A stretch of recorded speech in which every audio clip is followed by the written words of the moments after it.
Everybody, I'm Jeff Mayers from WisPolitics.com, and welcome to our virtual DNC week event. We're not from Milwaukee. I don't know who's in Milwaukee. None of our panelists are, but we're going to talk about the Milwaukee Convention, what could have been, the effect it's having, and how the presidential campaigns are going to try to win Wisconsin. But first, I want to bring in our sponsors, Aarp Wisconsin and the Outrider Foundation, to talk a little bit about why they're part of this and their organization. So I first want to welcome Sam Wilson. He's the state director for Aarp Wisconsin. Hi, Sam. Hey, Jeff. On behalf of AARP and our over 840,000 members in the state of Wisconsin, I want to thank WisPolitics for holding this virtual event today as we all seek ways to engage with each other during this most unorthodox of election cycles. And perhaps most importantly, Jeff, I absolutely positively promised to put my line on mute immediately following these remarks. One thing that hasn't changed is the 50-plus vote and its impact on each and every election. And it's clear while the pandemic continues to threaten the health and financial security of 50-plus Wisconsinites and Americans nationwide, our members expect that candidates will continue to talk about the issues that matter, including Medicare, prescription drug costs, and yes, after recently celebrating its 85th anniversary, Social Security. Perhaps most indicative of the times is that 50-plus voters this year have also expressed concern about staying safe as they cast their ballot, whether they choose to do so from home or in person at the polls. In that regard, we hope folks will visit aarp.org/WIVotes. That's aarp.org/WIVotes, where there's information on how to vote safely, as well as information on issues impacting the 50-plus. This election, like each election, AARP will fight to make sure voters 50-plus can make their voices heard. Again, on behalf of AARP, our thanks to WisPolitics for hosting this event today. Thank you, Sam. And now on to Tom Loftus, who's representing the Outrider Foundation. Tom, you know a little bit about presidential campaigns. Well, first, greetings to Congressman Mark Pocan and Governor Walker. I am on the board of the Outrider Foundation. It's a Wisconsin-based nonprofit. It is dedicated to the control of nuclear weapons and an explanation of their history and use, and doing something about climate change. This month is the 75th anniversary of the dropping of the bombs on Hiroshima and Nagasaki. I would invite you to visit our website, outrider.org, to see an extensive history of this incident, then the history of events since then, and where we are today. Thank you, Jeff. Thank WisPolitics. Outrider is happy to be a sponsor. Thanks very much, Tom. So again, this is a WisPolitics virtual event emanating from Wisconsin, but not necessarily Milwaukee. But we're gonna, the convention is a major part of what's going on as part of the campaign for president in Wisconsin, a crucial swing state. So let me introduce our panel who's gonna take us through questions from me and from the audience. If you have a question, you can submit it through the chat function in the webinar. So first off, the co-chair of the Congressional Progressive Caucus, U.S. Representative Mark Pocan from the 2nd Congressional District. Welcome, Mark. Thank you. We also have former Republican Governor Scott Walker, who was a presidential candidate, and so he can tell us what that was like and what the Trump campaign is thinking.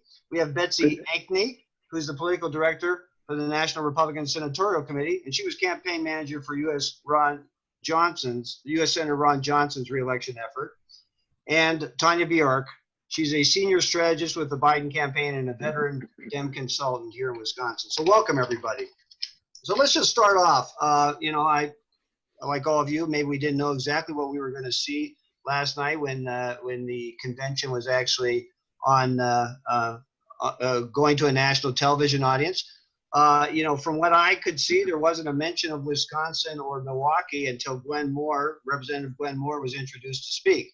So my question to all of you is how did night one play for Democrats in Wisconsin and nationally, and how is it going to help or hurt the cause for Democrats winning Wisconsin? So let's start with you, Representative Pocan. Sure. Well, thanks, Jeff, and thanks to WisPolitics for putting this together. I think this is my 5th Democratic convention. So I've been to 4 others, and this is the most unique without question, you know, doing something virtually.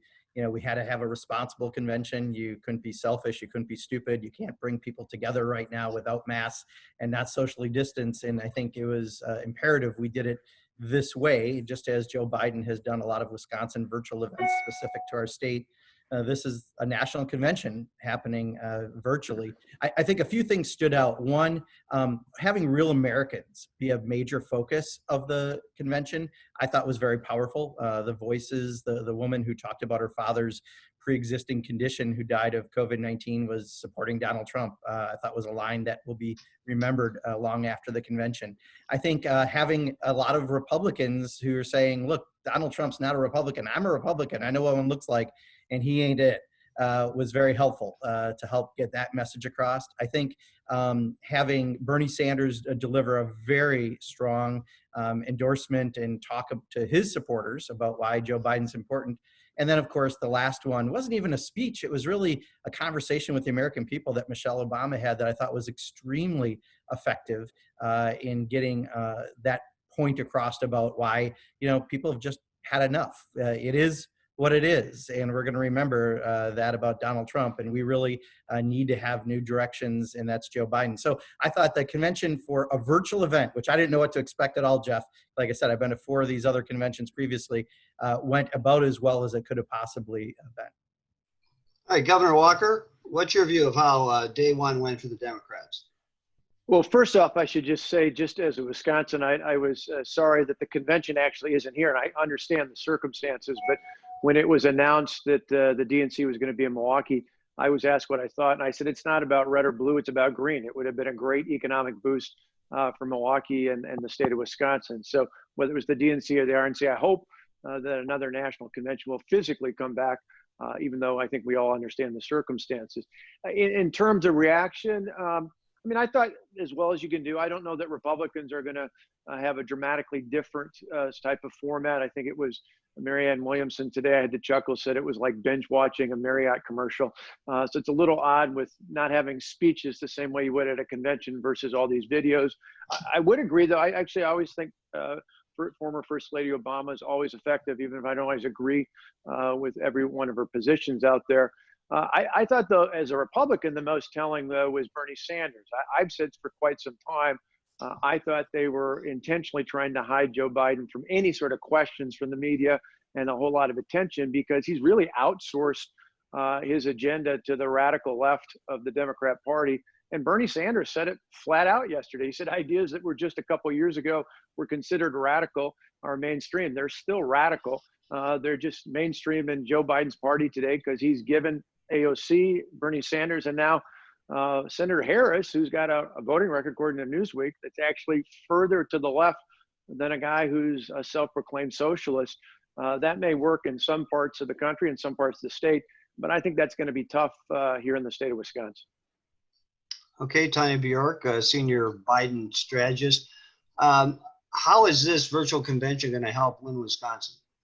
Well, I would just say too, like that, based on what Governor Walker just said, like if protecting people with pre-existing conditions and having a plan for dealing with COVID are radical leftist ideas, then I guess we'll take them, because I don't view it that way. But I think Michelle Obama, you couldn't ask for anybody better on an opening night, and she was just fantastic. And I also think that it showed that Democrats across the board are united and energized. And so I just thought it was a really great night for Democrats, and even a great night for Milwaukee and Wisconsin too. I think, you know, we all wish that it would have been in person. But in terms of this, whether it was in person or not in person and how it will affect the actual election here in Wisconsin, I don't think that really matters all that much. I think what is said is much more important in this case than how it's said. Okay, Betsy Ankney, who is a political director of the National Republican Senatorial Committee and was campaign director for U.S. Senator Ron Johnson's reelection effort. What was your view of day one of the Democrats' convention? So I thought that the opening pretty much summed it up. You had a Hollywood celebrity broadcasting live from LA at a convention, in Wisconsin. And I thought that, it kind of summed up what we're dealing with here. Democrats always sit back and scratch their heads and wonder why they lose support among rural voters and in some of these Midwestern states. And, having a Hollywood celebrity from California be the opening act and really sort of emceeing the whole show, I think kind of summed it up. That said, I do give them a lot of credit for putting on a good show. We're obviously living in wild and uncertain times, and having worked on a convention before, I can't even imagine, having to pull up all the strings to pull that off. So I give them credit for a good show, but I do think that it largely played to the Democratic base and didn't really do a whole lot to appeal to constituents outside of that. Okay, well, let me go to two of the Democrats here. First to Tanya and then to Representative Pocan about that, appealing to certain groups in Wisconsin. How is the convention playing, like, for African Americans, suburban, those who live in the suburbs, and rural Wisconsinites? Well, I think that even last night in night one, we saw sort of a little bit of for everyone in some of the messaging there. I mean, again, I think some of the key issues that people care about and that we hear about all the time are sort of COVID and healthcare. And I think those things were sort of well represented in terms of the differences between the two on those issues that people care about. And, I think we're going to just see a whole lot more. And, again, back to what Rep. Pocan said earlier, there were, there were a lot of different voices that were on display last night, including some Republican voices as well. So I just think, and that's night one, and I think we have a lot more to come, and we're going to see a lot of really great things that are, and people I really believe are going to see lots of great things that are going to speak to them. What about that, Representative Pocan, in terms of appealing to the specific groups that you need to win Wisconsin? Yeah, well, again, I think, whenever you have someone like Michelle Obama who had a conversation with the American people, that's connecting with everyone across the state, rural, urban, doesn't matter your political affiliation. She had a conversation, and I think that was really important. And the fact of the issues they talked about. I mean, there is one thing that people think about these days, period, of all issues, and it's whether or not their family's going to get sick and die.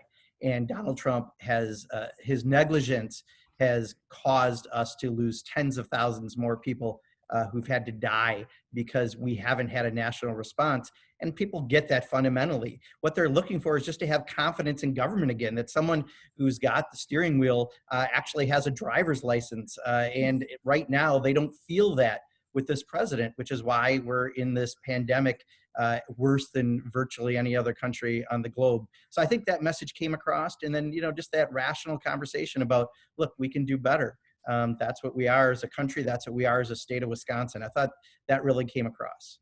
All right, Governor Walker, I think Representative Pocan to sum up is saying healthcare trumps all, that the coronavirus crisis and whatnot, that's the overriding message, and that will win Wisconsin.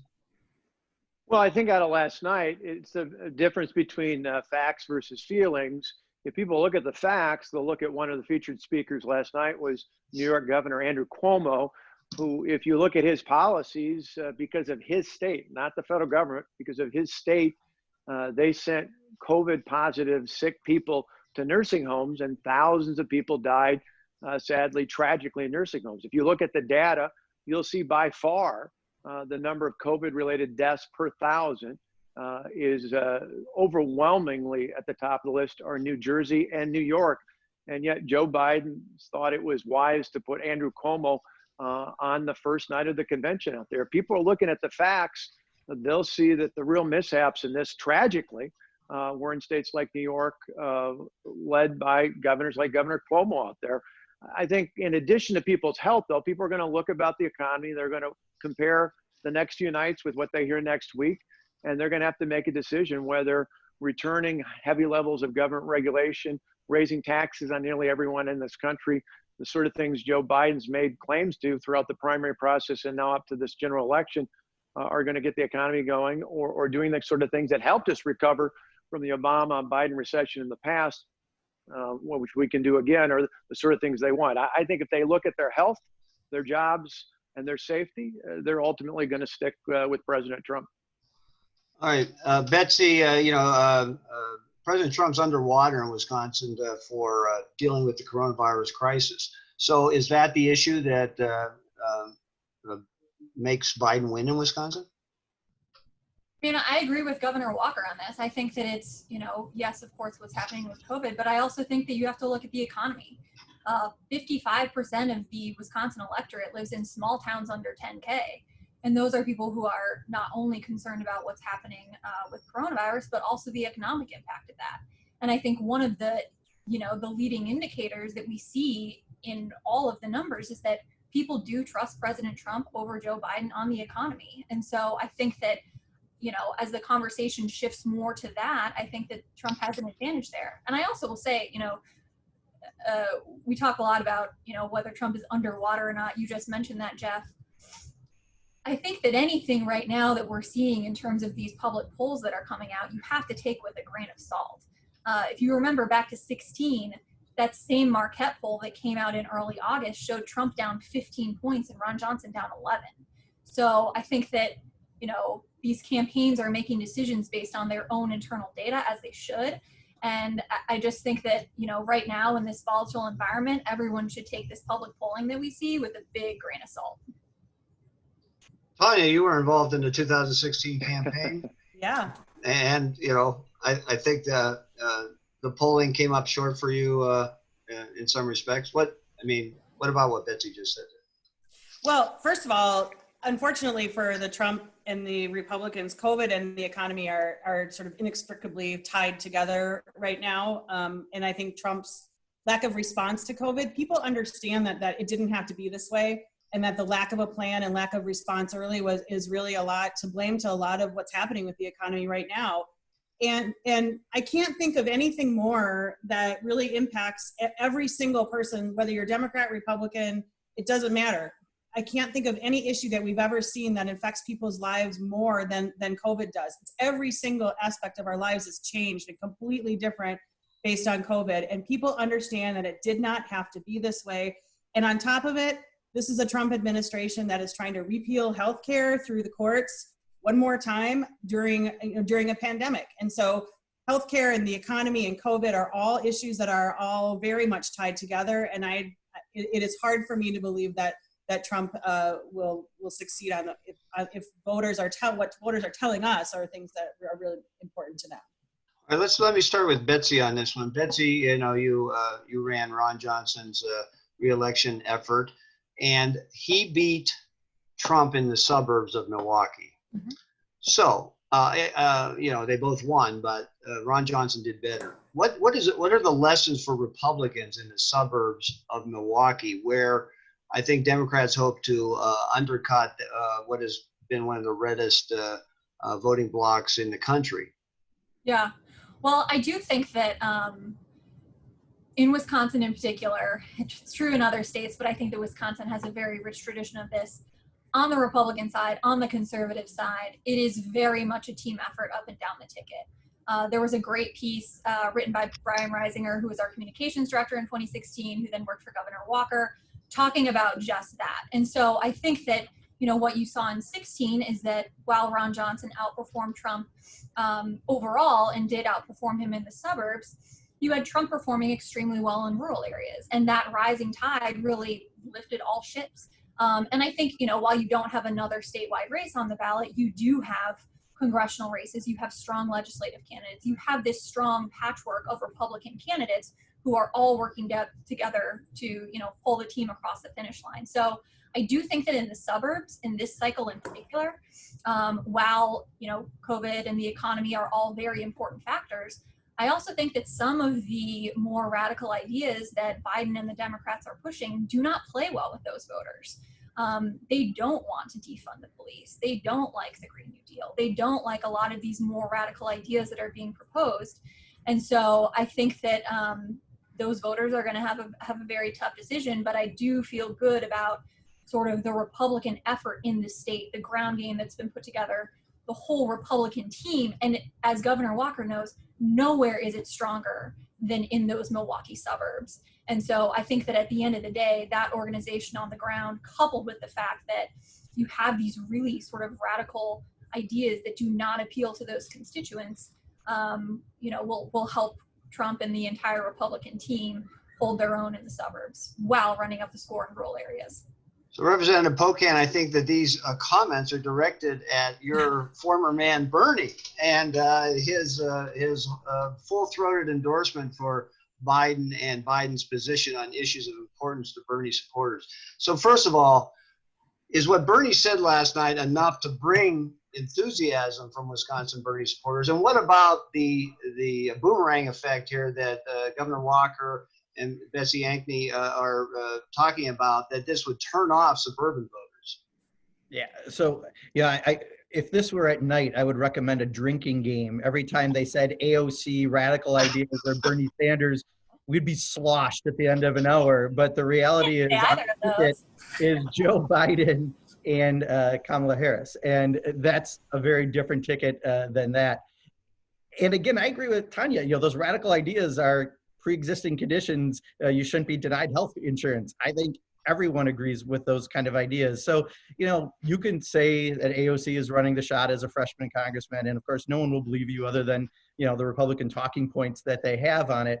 The reality is Joe Biden, wants to invest in our infrastructure. That means broadband in rural areas of Wisconsin that desperately need it.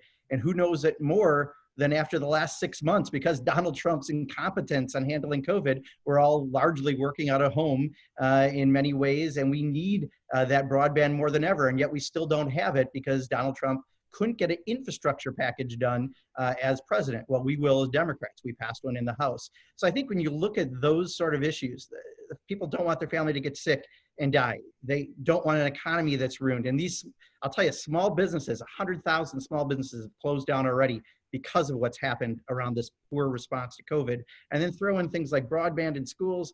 Those are all issues we do well on and we win on. And I'm quite confident that we're going to do well in Wisconsin. All right, Governor Walker, I think that you might have a difference of opinion with what Representative Pocan just said. Yeah, it's a combination. Two things have to happen. President Trump has to continue to push his independent streak, and Republicans have to make the case that, as I've said before, that Joe Biden's outsourced his agenda to the radical element, not just AOC and Bernie Sanders. Senator Harris literally is on record voting to the left of Bernie Sanders. Last year alone, she was the most liberal member of the United States Senate. And this whole agenda, Joe Biden has handed off to people like Bernie Sanders. So I think in the suburbs, the point was made, that's exactly right. Defunding the police, taking on policies that cost us tens of thousands of manufacturing and agricultural based jobs, not dismissing it anyway. I have no problem against peaceful protesters, but what we see in Portland and Chicago and Seattle, and even some places like New York City, those are riots. Even what we saw in Madison, when Tim Carpenter was attacked, when statues were torn down, when we see buildings burnt and churches taken down, those are all things that I think voters across the board, but particularly in suburbs, look at and say, this is crazy. We need leaders who are willing, whether it's their base or not, to denounce and make a distinction between peaceful protest and radical riots that are going out there. On the independent side, this is the other part that I don't think we can overestimate. People have had it with Washington. They've had it with politicians in Washington from both political parties. A few weeks ago, we had this great stalemate. People at the end of July were looking at unemployment running out, couldn't get done in the House and the Senate, couldn't reach an agreement amongst both parties. So I'm not just singling one or the other out. Donald Trump said, heck with it. He went out and did something unconventional. He said the hardworking taxpayers of this country deserve help, and he took extraordinary action to make that happen. Those are the sorts of things that I think, even if people don't always agree with his style or even his tweets, they look at that and say, man, a lot of people talk right in Washington, but they don't get the job done. I'll take the guy that doesn't always tweet the way I would if he actually gets the job done. Okay, thank you, Governor. Tanya, senior Biden strategist, what about the Kamala Harris effect in Wisconsin? Oh, we are very excited about Kamala Harris here in Wisconsin, and I think in a lot of other places. I mean, she has brought, a lot of energy and to this ticket, and really appeals to a broad base of our voters, and I think of voters in the middle as well. I mean, we couldn't be more thrilled with Kamala Harris on this ticket.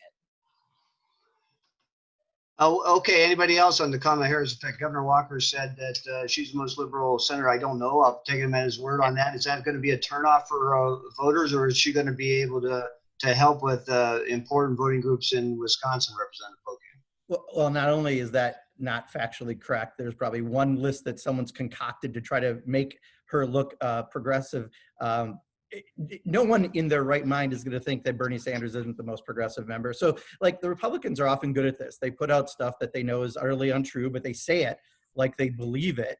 And they try to put it out there in the webosphere, and it's just not even close to accurate. She was a prosecutor. She ran the Attorney General's office in California. She got complained about during the primary because people saw her as too moderate. And, I just think it's kind of ridiculous to put those talking points out there. I think the reality is, again, people are going to look at everything, and I will give you 20-to-1 odds that they care more about COVID than they care about a statue in Georgia.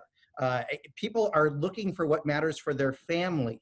And Donald Trump completely bungled the response to COVID. And because of it, 170,000 people have lost their lives. 1,000 people a day are continuing to die. Small businesses are shuttering all over. Two of my competitors in this town, in Madison, have already shut their doors just in the last few months because of what's going on.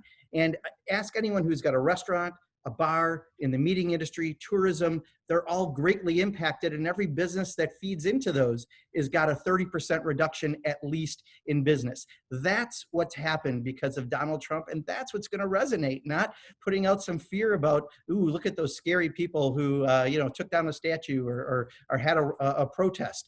That used to work. That doesn't work in 2020. I would just add to that too on what Congressman Pocan said about sort of not letting ridiculous claims stand. The fact that, Joe Biden doesn't want to defund the police. Come on. You know that, we know that, and every fact checker in America, I think, has reported on that. So, I just couldn't let that one stand, Jeff. Okay, well, Betsy or Governor Walker, what about a lot of last night at the convention and what Representative Pocan was just saying is about charging President Trump with bungling the response to COVID, or in over his head, I think is how Michelle Obama put it. So is he up to the job in terms of fighting COVID? Well, clearly this is something they poll tested and said, again, if you go with feelings over facts, this is going to be somewhat effective out there. If I was the Trump campaign, I would use the comments, particularly early on, certainly not last night, but Governor Cuomo, Governor Gavinson, others who early on in the process, Gavin Newsom in California said their thanks for the president, their thanks. When the president sent in the big vessel from the United States Navy, when they built hospitals in New York City, all the things they talked about, thanking him for the help the federal government provided. Now, they ended up not using most of those. And as I mentioned, they bungled the situation by sending COVID positive people into nursing homes. That's where the real problems are. The more people look at those facts, they realize all this talk about a plan, a 69-page plan that most of the health experts I've talked to out in Washington said had nothing to do with the global pandemic that we faced here. The reality is the president responded to Dr. Fauci, to Dr. Birx, to others out there. The real problems you see across the country are in states like New York, New Jersey, and others that didn't effectively put things into play. But they'll keep saying it over and over again in hopes that somehow, if you say it enough times, it'll be true. And by the way, the fact that Kamala Harris has a record of voting that's to the left of Bernie Sanders didn't come from me or the RNC or even the Trump campaign. It came from Newsweek.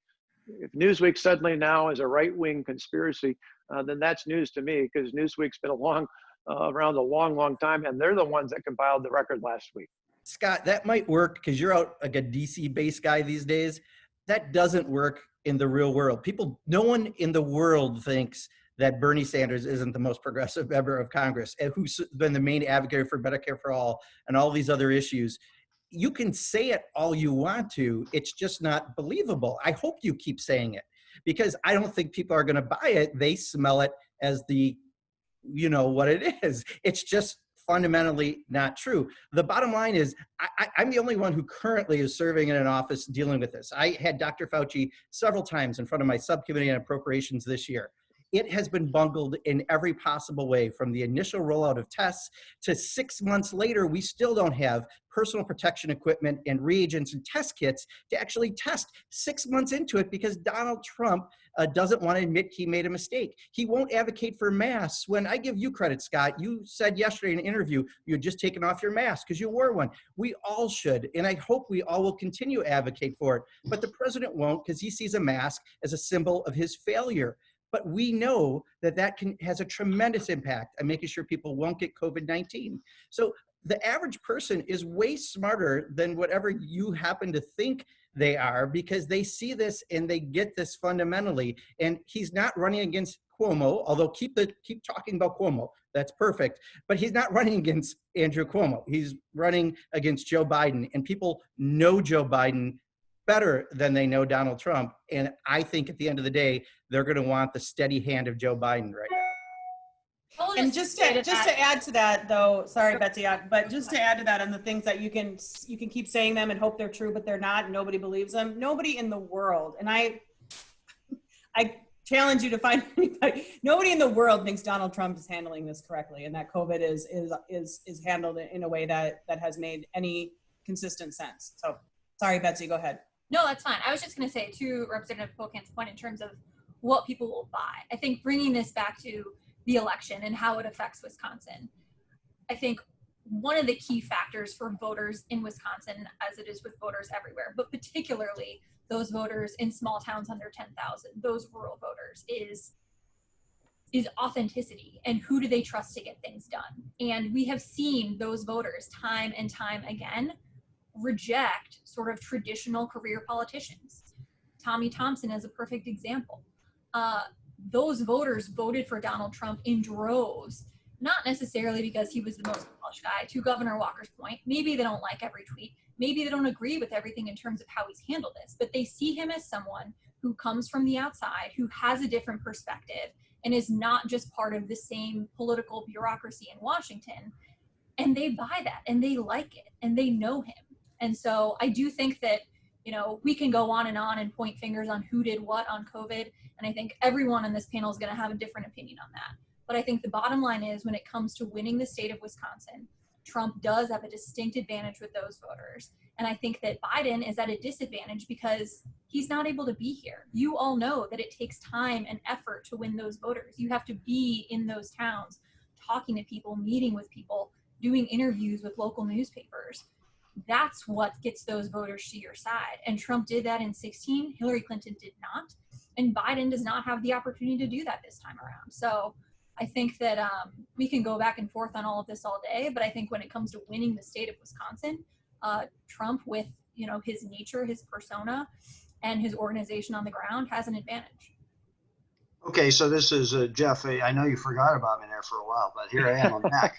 But anyway, no, this is what I like. You're having a conversation. You don't really need me anyway. But anyway, I'll throw this out. So when Trump visits Oshkosh yesterday, and that's a Fox Valley media market, and and statewide, that's the kind of thing I think that you're talking about, Betsy, that reaches a lot of rural voters or his base.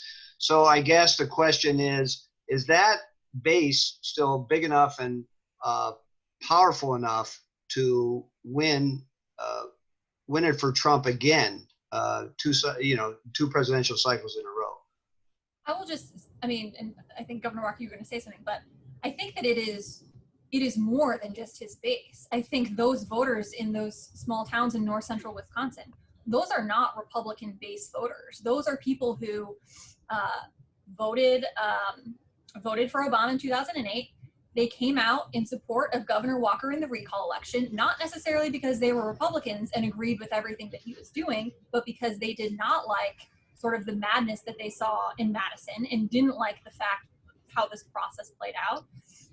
They voted for Tammy Baldwin over Tommy Thompson because the message resonated with them that Tommy Thompson had been around for too long. And they voted for Ron Johnson over Russ Feingold, who they had voted for decades, because Ron Johnson was the businessman outsider against the career politician. Same thing with Donald Trump versus Hillary Clinton. So it's the base voters, but it's more than that. These are not base Republicans. These are sort of independent swing voters who have come over to the Republican side because of the candidates. Okay, so let me just say though one thing about that, about rural voters, and I mean, let's not forget there is a difference this time too, and that difference is that Donald Trump now has a record. And just in the last 4 years alone that Donald Trump has been president, over 2,000 farms in Wisconsin have shut down, 800 just in the last year alone. And we all know that the lack of having this COVID response has only made that a lot worse. So I am confident this time that, that Joe Biden and the Democrats are, we're on very solid footing with rural voters. We're not going to give that up to you guys at all. okay, so Governor Walker, so those are Walker, Baldwin, Obama, Trump voters. What's the message from Trump to those folks? It's got to be anti-Washington. They're people who feel forgotten. They're the forgotten women and men of America, and they're very much the key to winning Wisconsin. People who, not necessarily the basis. It's not suburban voters. It's not even necessarily just rural voters. It's not big cities in Madison, Milwaukee. It's those mid-sized industrial towns. It's the Oshkosh. It's the Sheboygan. It's the Racine. It's places that are Green Bay are always competitive out there.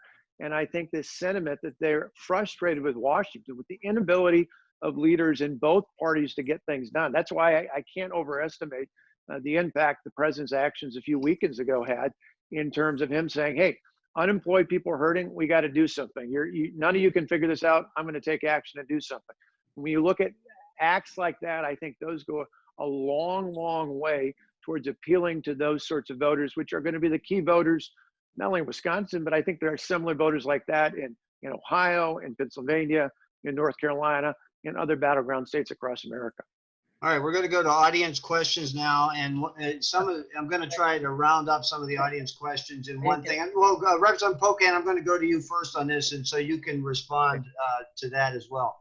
But a lot of the questions are about the Postal Service, mail-in ballots, election integrity.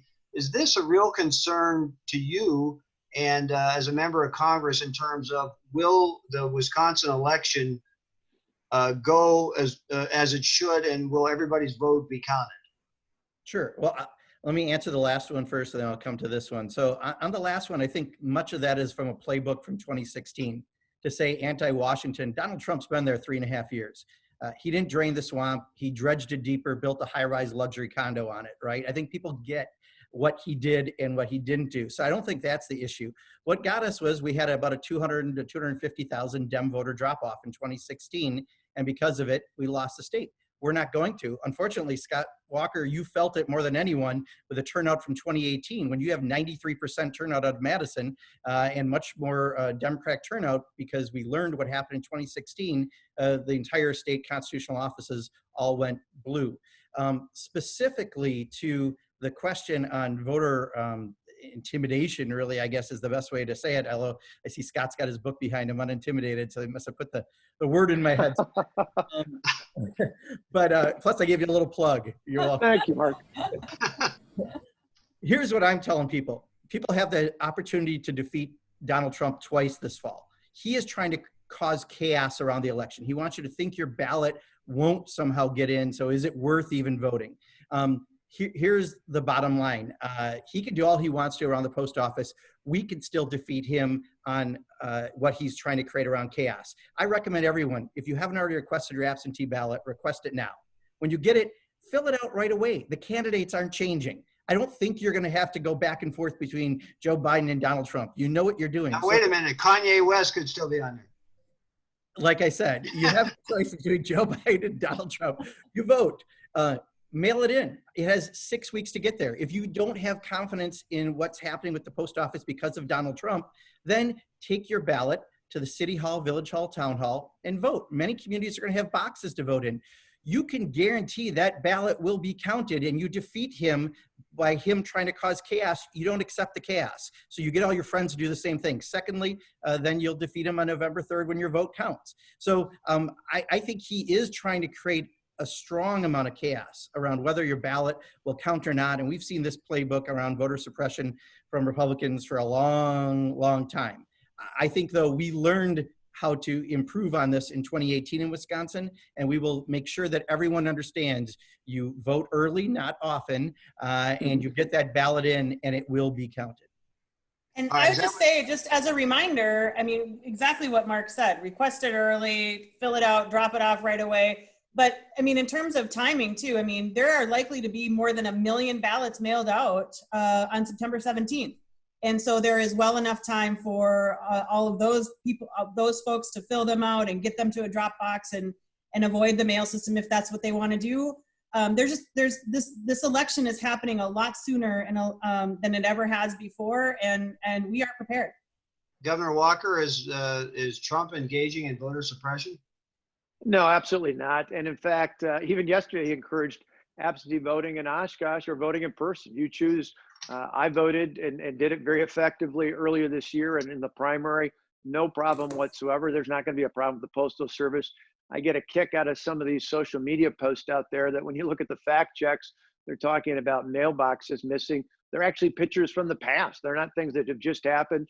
And in fact, actually under the Obama-Biden administration, some 14,000 mailboxes, you know, the mailboxes you see out on the street for drop boxes people put in, those were taken out of the system. Those are numbers that happened years before Donald Trump. So to me, this is a lot about trying to create some chaos to somehow stoke the base. The bottom line is Wisconsin actually does it better than most states. Absentee ballots, really easy. You can go out and do it. Republicans encourage it as well as Democrats. That's a big difference from what they're doing in California and now proposing in places like Nevada and elsewhere, where they just want to send a ballot to any address that might have an eligible voter. That's not what we do in Wisconsin. As an eligible voter, I still have to make that request. I'd encourage people to do it. I did it. My wife did it. My adult children did it. My mom did it. My brother's family did it. You can certainly do it here, and you're going to be completely safe. Betsy, is President Trump's rhetoric against mail-in balloting, does that pose the possibility of hurting Republican candidates in Wisconsin? No, I think that, you know, to Governor Walker's point, and, you know, to what Tanya said too, like, we've all known that this was coming. Like, the April Supreme Court race was a perfect case study. We actually looked at it, you know, here, looking at, okay, we're in a brave new world. Things have changed. If nothing changes in the law, how does that change how people are voting early and voting absentee? In almost every state, including Wisconsin, it does exist to some level. And we saw, you know, close to 70% of people voting early and absentee in the April Supreme Court race. So I think that it is happening. People are going to want to vote early. They are going to want to vote absentee. And I think that, you know, like, I can say that on the Republican side, we're ready for it. We've been seeing this happen in special elections, primaries, across the board. And I think that it does change your messaging cadence. It changes how you talk to voters. It changes when you talk to voters. But smart campaigns have made those changes months ago, looking at how people are voting. So I think that it is something that's top of mind for a lot of people. I think that there's a lot of sort of undue hysteria about it. But at the end of the day, it comes down to how campaigns handle the operations to make sure that their voters vote safely, early, absentee, or on election day. Okay, for all the panelists, and we'll start with Representative Pocan. Does the U.S. Postal Service need more money and different management? Well, so let me begin going back to the George W. Bush administration, where we did something before I got to Congress very odd. They made the Postal Service prepay employee benefits 75 years into the future. You're not misunderstanding me. That's exactly the thing they did. And no other agency in the federal government or state governments or anywhere, any private business would even do that.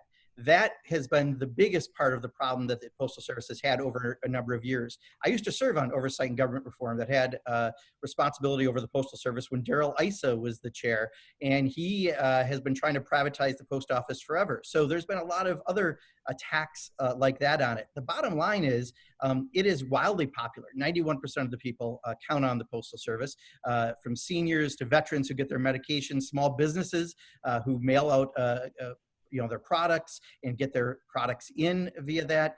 It is a wildly popular service. So we're not supposed to make a profit off the post office. We don't make a profit off the Department of Defense. Those were all like things to try to distract people, little shiny objects. The bottom line is Donald Trump has done his best to destroy the post office with this new postmaster general by stopping overtime pay, which is slowing down the mail, by taking apart sorting machines, and in some cases, taking away mailboxes. And I agree, there's some photos out there that are not accurate, but it is accurate that they're going around doing this. And now they claim they're going to stop trying to do that. We have a hearing, I believe, with Ron Johnson on Friday and the House Democrats on Monday, and hopefully we'll get more information about exactly what they're doing. But this is going to have a bigger impact than just the elections. It affects commerce as a business person. It affects seniors and veterans getting their medication, and we can't let him get away with that. But the problems of the post office that we need to fix at some point after we get through this Donald Trump mess is this weird requirement to prepay all employee benefits 75 years into the future. It's utterly ridiculous. Governor Walker, you want to weigh in on should the Postal Service have more money and different management? Well, there definitely needs to be long-term reforms, as my friend Congressman Pocan was talking about. But in terms of the election, one other thing I just want to go back to for 1 second is, and I heard this last night about limiting polling places. The Postal Service, I mentioned, a lot of these things were done long before the Trump administration. But in terms of the number of places to vote, in Milwaukee, I saw it firsthand. Both my kids live and work in Milwaukee. In April for the spring elections, the Milwaukee Elections Commission actually went from something like 180 locations down to 5. And this is one where I'll throw a bit of credit to a Democrat. Governor Evers actually offered up the National Guard if there was concern about staffing those polling locations. They didn't take that. They went down to just 5.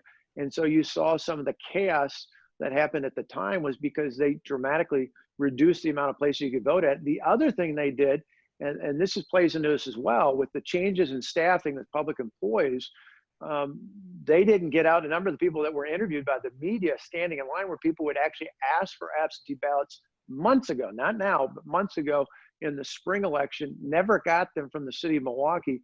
My argument then, as it would be now, is if you've got staff who are not working on site in any level of public service, get them engaged in the instance of elections in helping get absentee ballots out. In other cases, I also argued the same should be held true for unemployment benefits, where Wisconsin's one of the worst lagging states in getting those out.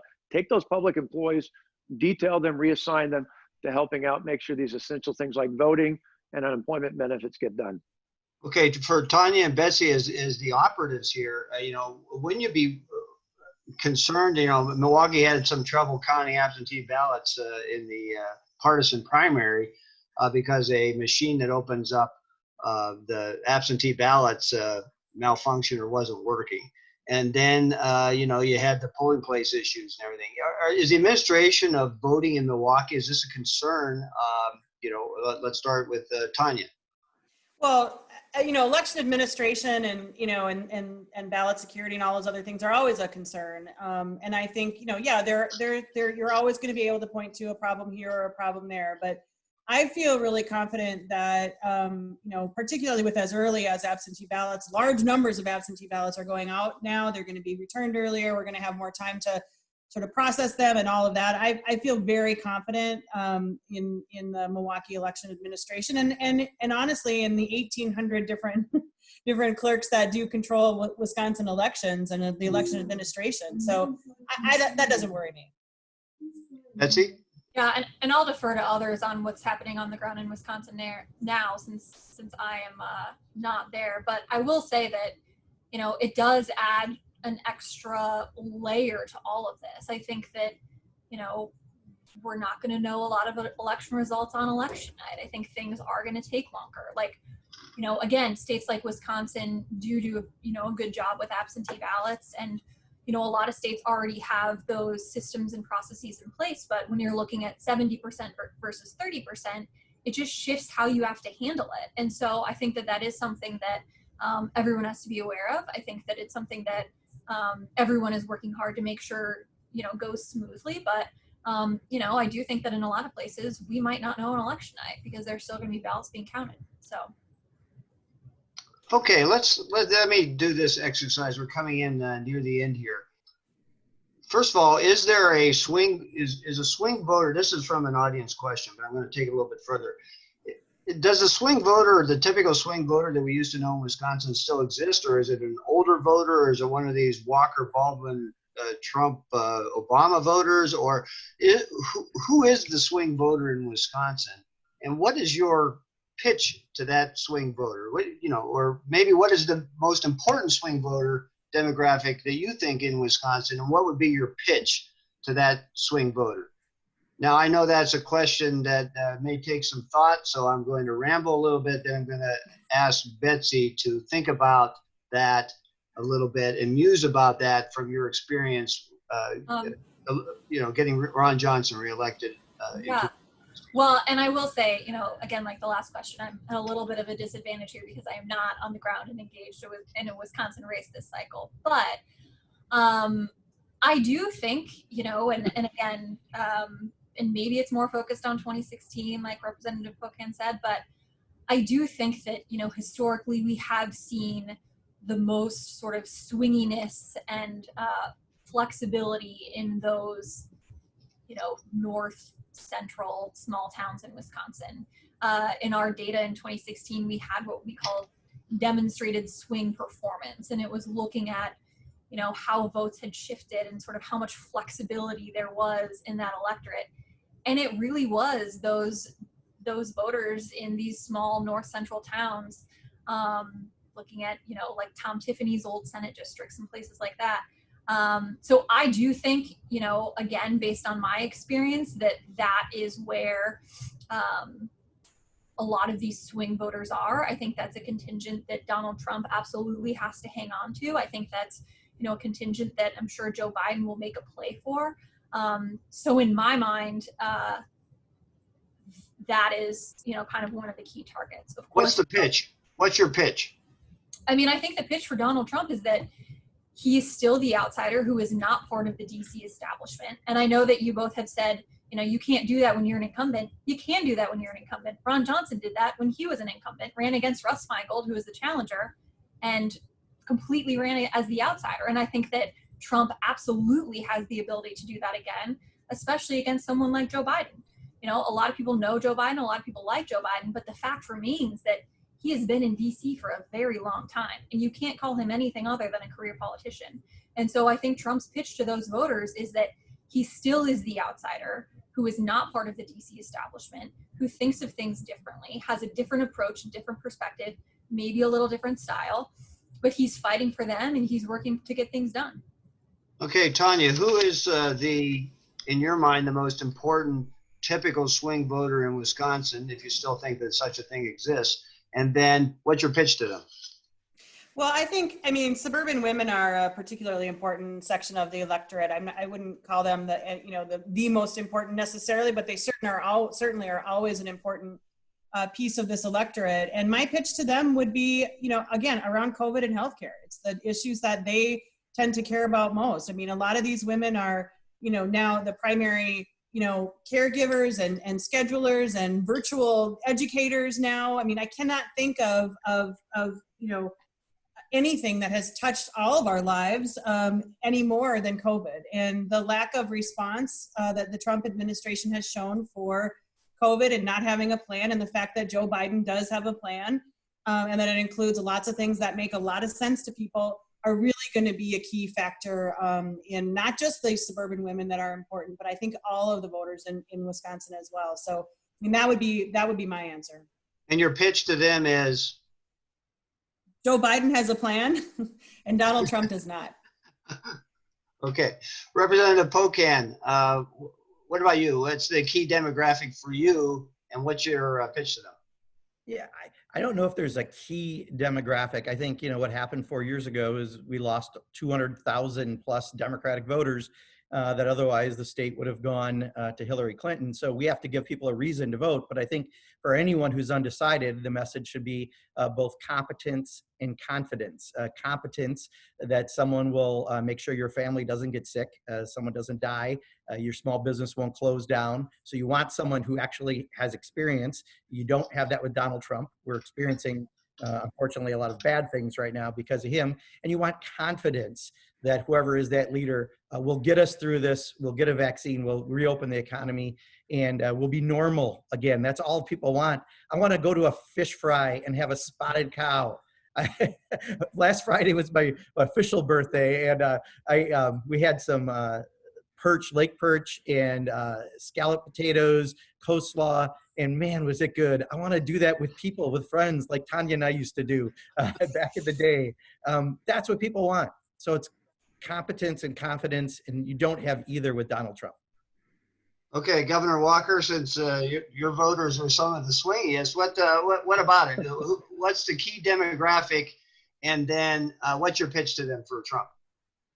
Well, Mark, you can come over to our place. We'll have a beer out on the porch, and we'll be far away, whether it's Spotted Cow or Leinenkugel or whatever. But I'll look forward to that. But well, two things. One, first, I would just say, and I think Congressman Pocan mentioned this, a lot of it's about turnout. So even before you get to swing voters, we saw it, as you said, 4 years ago. Some people went to Jill Stein, were Bernie Sanders supporters. That was certainly a factor.